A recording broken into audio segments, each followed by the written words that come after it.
morning, George. Morning, Steve. Commissioner said you wanted to see me. Yes, our elusive friend Ekman is in this country. Ekman?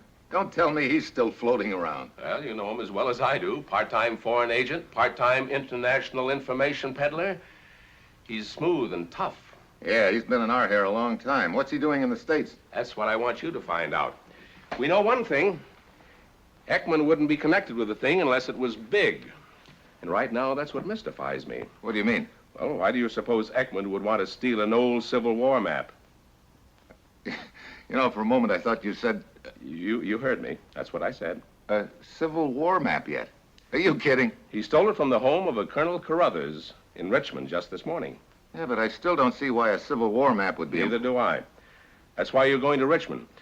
Steve, there's a special plane waiting. You'll be there in a couple of hours. Talk to Colonel Carruthers, and then go where you have to and do what you have to do to find out what this is all about. Well, that's it, Steve. You've got your assignment. Good luck.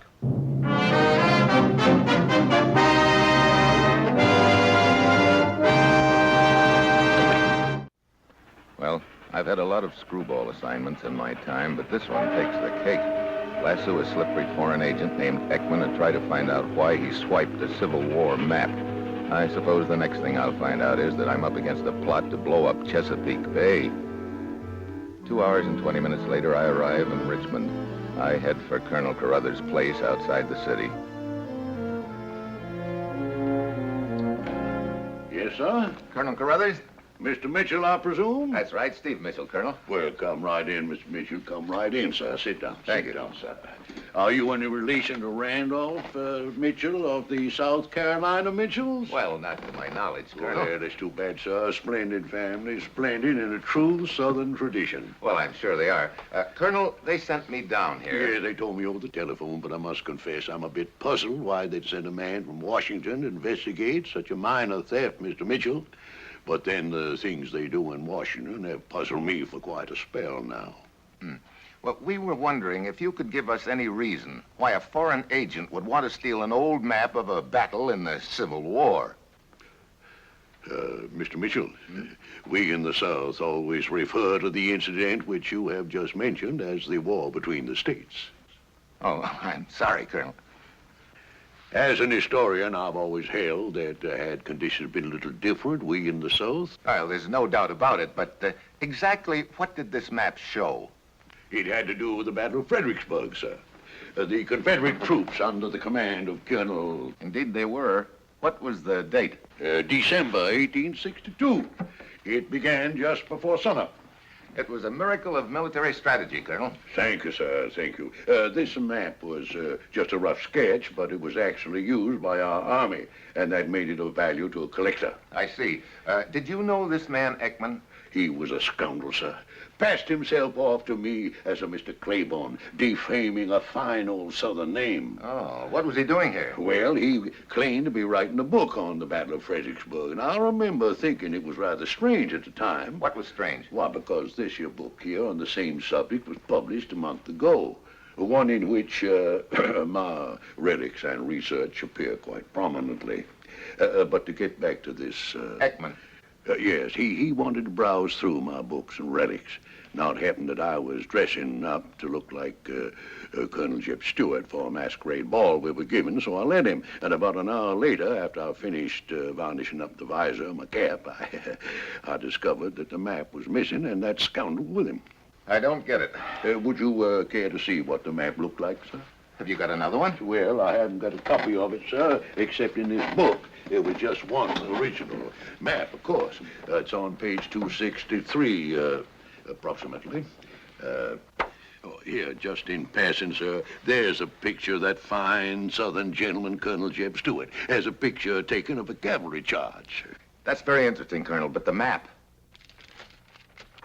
And there, sir, there is a picture of a genuine Minnie. Minnie who? Minnie, it's a name for cannonball, sir. But the map, Colonel, please. Here, and there's a... Oh, no, that's somebody else's relic. Oh, here. There we are, sir. Now, why would a foreign agent want to steal that? Well, perhaps a man made a mistake, sir. No, Ekman doesn't make many mistakes, Colonel. What's this little scrawl here in the corner? Oh, that's the name of the man who made the map. Yeah, a Frenchman named Cartier. Yes, he fought for the great cause during the war. Great friend of my daddy's. In fact, it was his great-grandson who gave me the map. I see. Yes, Bill Carter comes from a fine old Richmond family. Carter? Cartier? Well, the name was changed a little during the years. You know, I imagine Bill was trying to sugar me up a little with the gift of that map so he could ask for my granddaughter Juliana's hand in marriage. I see. One thing more, Colonel. Yes, sir. Do you remember how this man Ekman came out here? Well, yeah, came in a taxicab. Taxicab. Well, that's a lead. A lead, sir? Yeah, I'm as much in the dark about this as I was before. I don't know what the reason was, but there must be a reason for Ekman to steal that map, and I've got to find out what the reason is. But first, I've got to find Ekman. Yeah, I see. Well, Colonel? Well, you won't stay and have a little libation with me, sir? No, thank you, sir. Goodbye, Colonel. Good day. 2 hours later, when the train from Richmond pulls out, I'm on board. I spend $25 for taxis and tips, but according to the taxi driver who took him to his hotel, and the starter who sent his cab to the station, and the ticket agent at the depot, Ekman is somewhere aboard this train. Thank you. Conductor, take a look at those.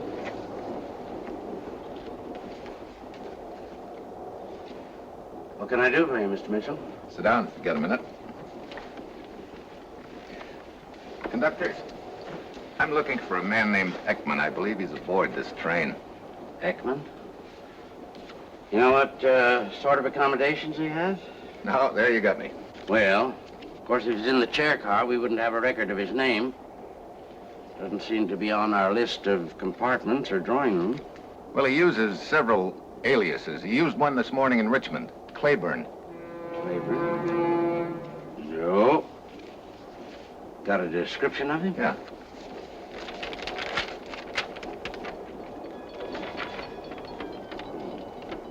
Pretty general. That's the trouble. Ekman has a face you could lose in any kind of a crowd. He's made a fortune by looking like that. Got a pretty good crowd for him to get lost in this trip. Pretty full, huh? Yes. However, I'll pass this information on to the waiters and the porters. I'll check with you if I find out anything. Fine. By the way, we're going straight through to Miami, huh? That's right. Does that make sense?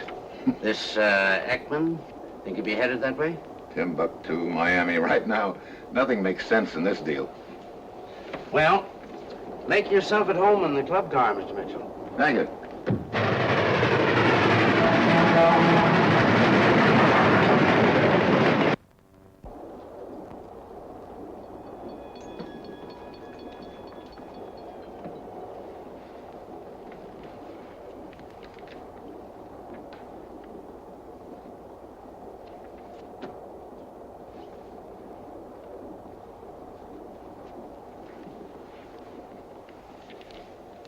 Hi. Hi. I always feel a girl shouldn't sit and drink alone. It just doesn't look right. Of course, I haven't got a drink. Bartender? Well, now you're not alone. You probably think it's real brazen of me to talk to a man I don't know. Oh, I wouldn't say that. Life on a train is usually rather informal, Miss... Miss Forsyth, but my first name's Zoe. Steve Mitchell. Now, isn't that one? One what? I just knew your name would be Stevie.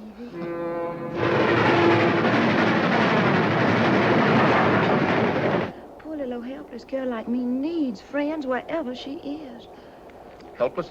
Oh, but I really am, Stevie. Why, you wouldn't believe it, but I can't even seem to get that little old door on my compartment lock. Compartment B, that is. Oh? No, so I just can't make it work right. Isn't that awful? Well, As a matter of fact, I think I'll go try it again, but I just know I can't manage to make it work right. Maybe sooner or later I'll find me some nice man who can help me. I don't doubt it. I'll be seeing you.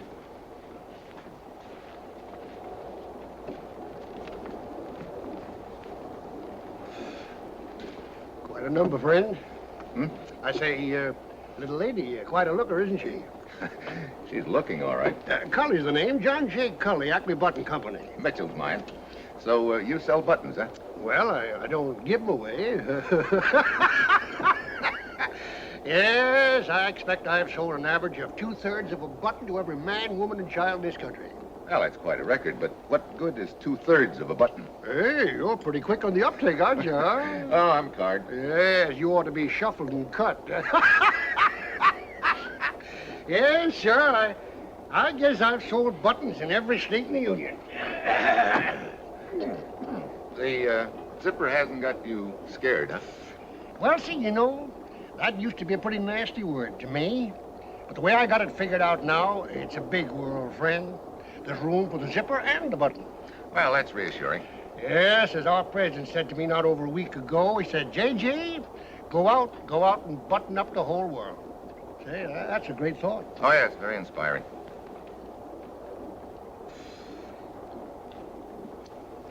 Excuse me, Mr. Cully. Sure thing, friend.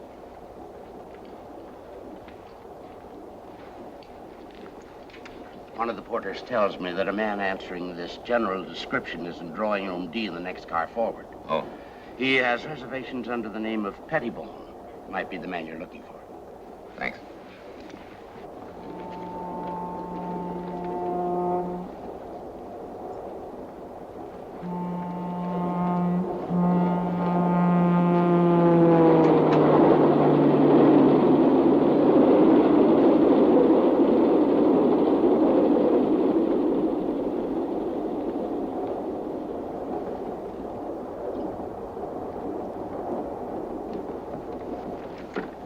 Why, Stevie.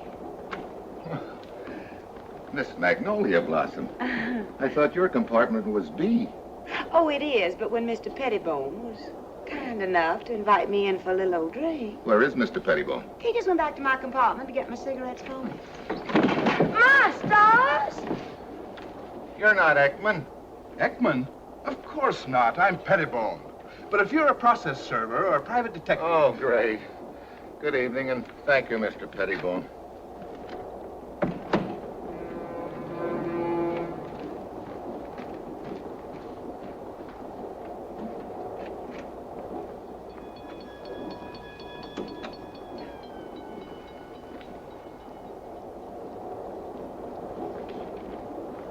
Sure same man?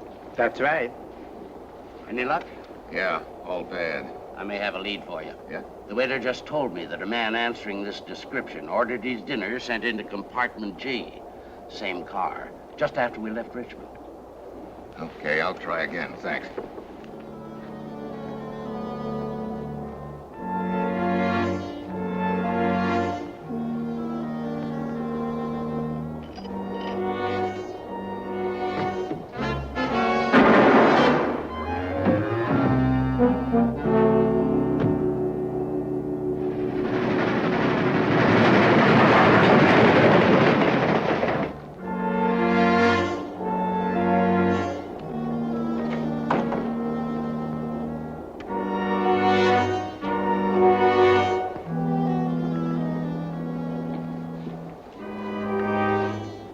It's Ekman. The compartment smells of Turkish tobacco, but Ekman isn't carrying any cigarettes. He's not carrying any Civil War map either. That looks like now I'll never know why he swiped it. Oh, here you are. Any idea who killed Ekman? No. I came down the passageway shortly after you did. There was no one in sight. That means the killer couldn't have gotten very far. Who have the nearby compartment? Well, there's Miss Forsyth in B. It's the Southern Belle. Yes, and Mrs. Williamson, elderly lady, is in C. Mr. Pettibone is in D, and the people in E and F are in the club car. Oh, no, I'm worse off than ever. Now, I don't know who's got them, man. I do. Oh, You have.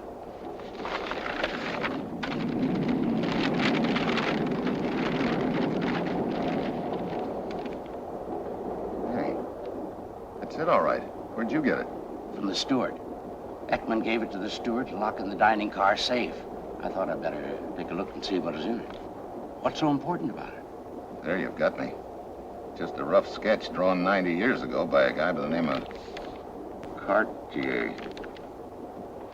Now. So, Now I've got it, but I still don't get it. Did you lock Ekman's compartment? Yeah? Well, now that my head stopped jumping around, I'd like to take a look around there, see if I can find something that might give me a lead. I'll be with you as soon as I make up a wire to Miami. I'll meet you in 10 minutes in Ekman's compartment. That'll give me time to have a little talk with the Southern Belle.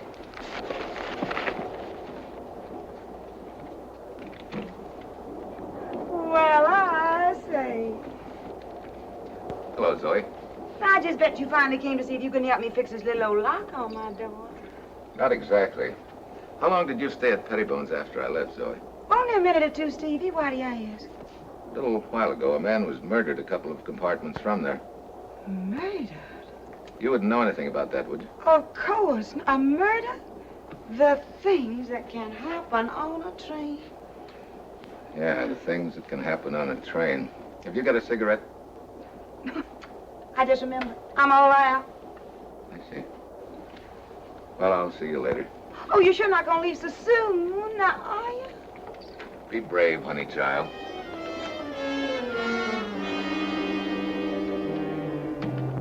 At this point, it looks like the trail is heating up. That whiff of Turkish tobacco I noticed in Zoe's compartment is the same I spotted in Ekman's, which ties Zoe into the deal. But before I can do anything about her, I've got to find out what the deal is. We go over Ekman's compartment with a fine-tooth comb, and finally I spot something. Hey, lining's torn. What have you got? Letter from Havana addressed to Ekman. Signed by a guy by the name of Corelli. Mentioning certain interests that will pay for proof. Proof of what? Doesn't say. Well, do you think this Civil War map has any connection with this thing? It could be the proof that Corelli mentions. But proof of what? Hey, wait a minute. We get to Miami in the morning, don't we? Yes. Just a short hop by plane to Havana. I got a hunch that Corelli's gonna have a call paid on him by Ekman's partner. Ekman is dead? Mm-hmm. You know who his partner is? No. Me. The Miami police promised to keep an eye on Zoe, so I grab a hop to Havana, check in at my hotel, and send word to Corelli at the address I found on the letter in Ekman's pocket. It isn't long before I get results.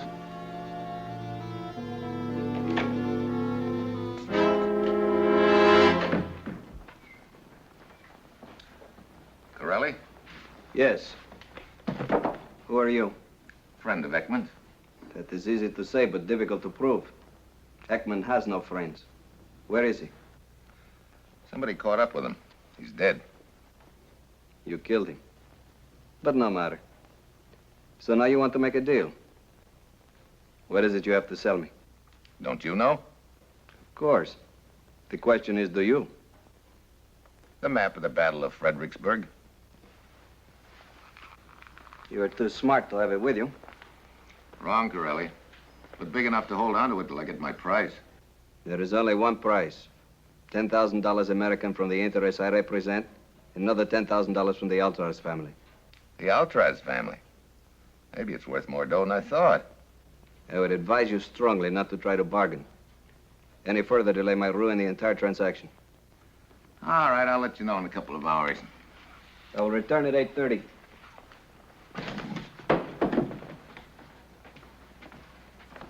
And if you do not have the map for me, I'm sure the parties I represent will have something for you. I will not insult your intelligence by telling you what.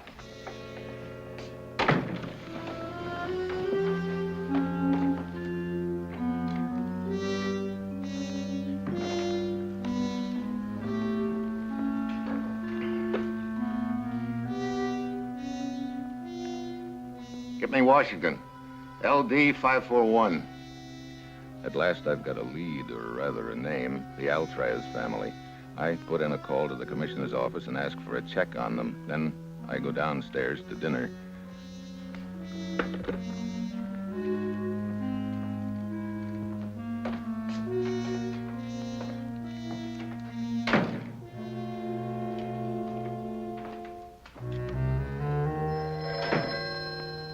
back, my answer's waiting for me.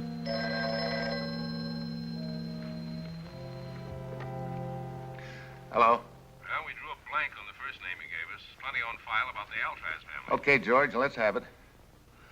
The Altraz family has been a thorn in our side for some time. Especially Mrs. Altraz. She owns some property in the Middle East that has a chromite mine on it. That's the stuff they use in making steel, isn't it? Yeah, it's in short supply and getting shorter. We need all we can get. We wanted to lease the mine from her, but she'd already leased it to unfriendly interests. Her husband was willing to go along, but she said no. She owns the land, so there you are. I see. How did Mrs. Altraz get the land in the first place? According to our information, she inherited it from her great-uncle, whose only son was lost at sea on the way to America. So old Mr. Cartier left the land to Mrs. Altraz. Did you say Cartier? Mrs. Altraz's maiden name. Does it ring a bell? A fire alarm. And where there's a fire alarm, there's usually smoke. Well, that's one way of putting it. Anything more I can do to help? I'm afraid you're too far away right now, George. What? I'll check with you later. I hope. All right, Zoe. You can come out now. You got the wrong party, friend.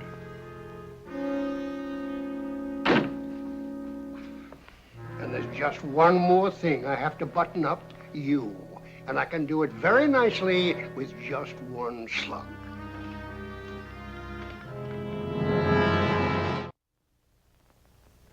Reach in your pocket real gentle like and pull out that map and hand it over. You know, it took me a long time to figure out why that map was so valuable to Mrs. Altraz and the Middle Eastern interests that she rents that mining land to. The map proves that she doesn't own the land, right? Right. That's quite an interesting little piece of paper, isn't it, friend? It sure is.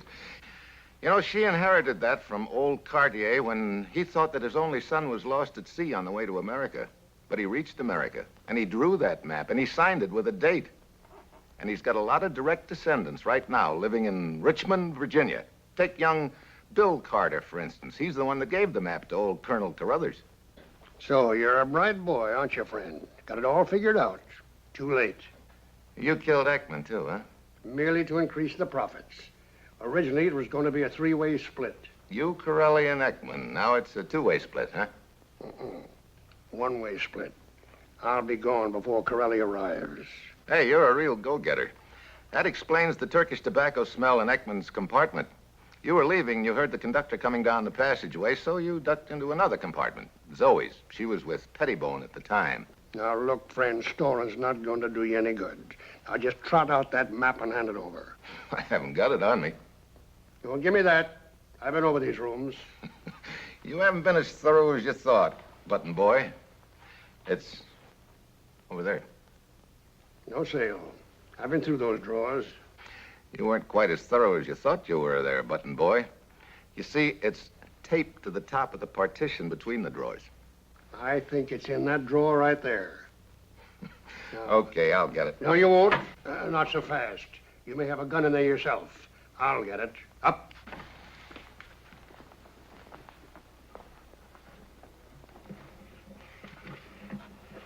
Golly, Corelli. is this another double cross? Oh, now, Corelli, you know me. We're friends of long years standing. I wouldn't double-cross you.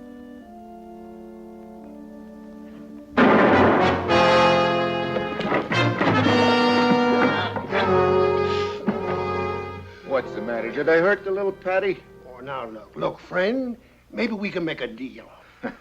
You're through dealing, Button Boy. The cards just got stacked against you. I'm sure when the Carters back in Virginia hear that they own that mining land, they'll be glad to deal with my government.